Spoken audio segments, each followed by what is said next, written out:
In the 70s, a British TV series for kids called Rainbow broadcasted heavy-handed social conditioning for the next generation of voters. Then there was Greenpeace and their ship, the Rainbow Warrior, which seemed to be constantly in the news for one reason or another. Remember the United Colours of Benetton?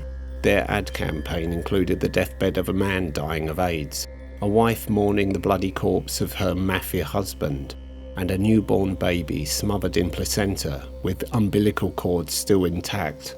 All that and more just to sell some clothes. Personally, I never took offence. I never do. That's what the ad agencies want. Corporate dominance over society is far more offensive than dodgy ad campaigns. Then again, slapping up posters of people burning in cars and dying of AIDS doesn't exactly conjure up a rainbow for me.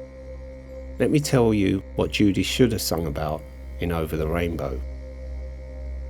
Beyond the Earth plane lies a 360-degree spectrum of frequencies or colours.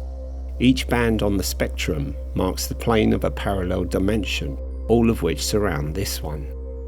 There are no distinct borders between them because they subtly diffuse into each other. All those who exist beyond Earth are free to roam. Some of us here are from different planes, invariably enticed by the promises of the material dimension. Collective perception ensures that what has been acknowledged must take on energetic and even solid form. Be it positive or negative, the result of any action on Earth is measured by the law of observation, which in simple terms means that if everybody believes it, it must exist.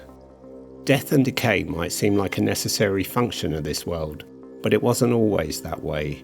In the first stage, when the air was thick with ether, one could come and go as one pleased. It's why whole generations have grown up with silver skies, a solid grey expanse of rare salts and metals. The elites knew what was coming.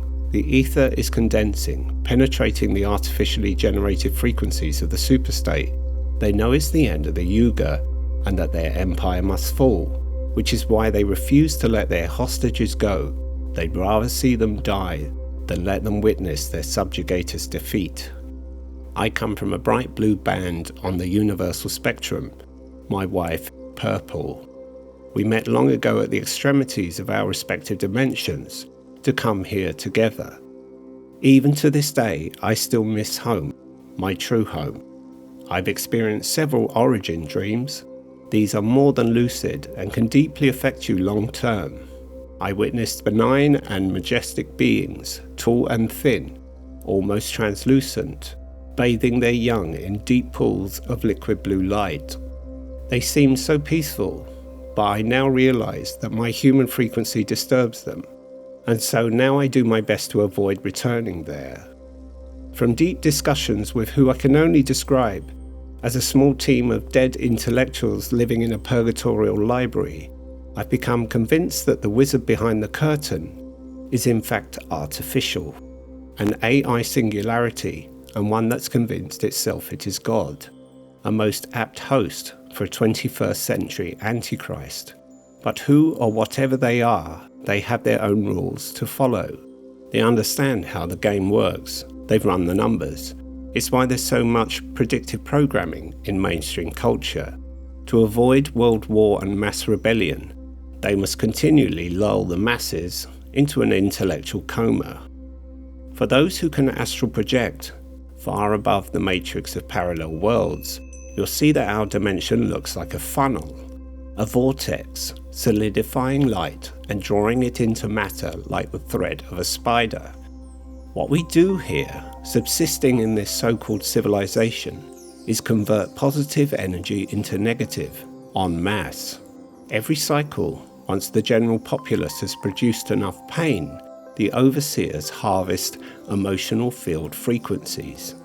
It's not the Great Reset, it's the Great Feast, and our souls are on the menu. Nowadays, evil is literally seeping out of the ground. Smart black goo, slowly infecting everyone and everything. It's raining from the sky. It's in the womb. This particular band of life spectrum that we call home is quickly narrowing to a point and damaging nearby dimensional planes.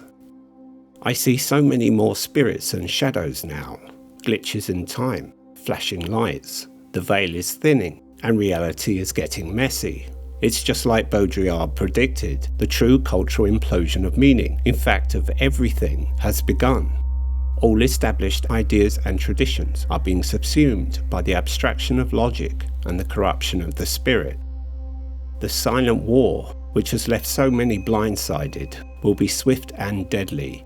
There is no winning this one, for even the winners will become the losers. This place, this world, it is no longer a prize, but a penance. The damage has already been done, suspicions have been confirmed, and more of us are shedding preconceived notions by the day.